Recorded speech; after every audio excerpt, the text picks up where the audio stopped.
আজকে হচ্ছে আমাদের 3 years wedding anniversary. So we made it. Hey wifey. Hey husband.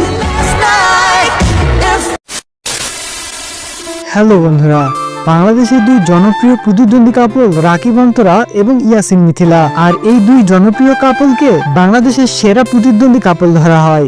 আর সব থেকে আশ্চর্যজনক বিষয় হচ্ছে তাদের বিবাহ বার্ষিকীর মাসটাও একই। তাহলে চলুন জেনে আসি তাদের এই ইউনিভার্সিটি সেলিব্রেশন যুদ্ধে কে থাকলো এগিয়ে, সাজসজ্জায় কে জিতলো, তাদের কেক কাটিং এ কারটা ছিল বেশি স্পেশাল, তাদের দুজনের মধ্যে কার গিফট সেরা ছিল, এবং সবার শেষে রাকিব হোসাইন এবং নুসরাত জাহান অন্তরার এমন একটি সিক্রেট ইনফরমেশন পাবেন আপনারা, যেটি শুনলে আপনারা সবাই চমকে যাবেন। আশা করি ভিডিওটি না টেনে শেষ পর্যন্ত দেখলে এই সবকিছু বিষয়ের খুঁটিনাটি জানতে পারবেন আপনারা।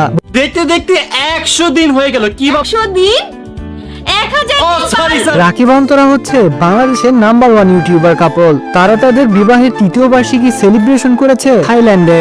তাদের সেলিব্রেশনের ব্লু গোল্ড থিম, জমকালো সাজসজ্জা, সুন্দর কেক আর রঙিন রঙিন বেলুনে অনেক সুন্দর করে পালন করেছে তাদের বিবাহ বার্ষিকী। আর তাদের ঘোরাঘুরি তো এদিকে আছেই। এবার চলুন দেখে আসি রাকিব হোসাইন নুসরাত জাহান অন্তরাকে কি গিফট করেছে। ডায়মন্ডের আংটি। ডায়মন্ডের আংটি। বিবাহ বার্ষিকীতেও তারা তাদের এনগেজমেন্টের ফিল নিয়েছে। এবার চলুন দেখে আসবো ইয়াসিন মিথিলা সেলিব্রেশন সম্পর্কে। ইয়াসিন মিথিলা করেছে home party, cake cutting, family আর ফ্রেন্ডের সঙ্গে আনন্দ ভাগাভাগি। ইয়াসিন মিথিলার কেকটিও ছিল অনেক সুন্দর। এবার চলুন দেখে আসবো ইয়াসিন মিথিলাকে কি গিফট করেছে।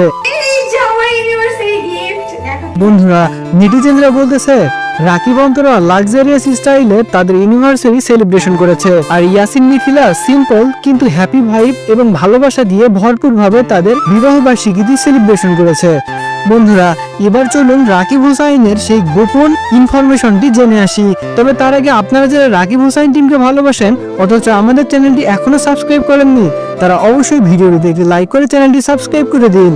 বন্ধুরা, রাকিব হোসাইন ও নুসরাত জাহান অন্তরা জানিয়েছে এর পরের বারের বিবাহ বার্ষিকীটি তারা আরো অনেক জমকালো ভাবে আয়োজন করবে এবং এটি হবে ফ্রান্সে। বন্ধুরা, আপনাদের কাছে কার বিবাহ বার্ষিকীটি সেরা মনে হয়েছে সেটি অবশ্যই কমেন্ট করে জানাবেন।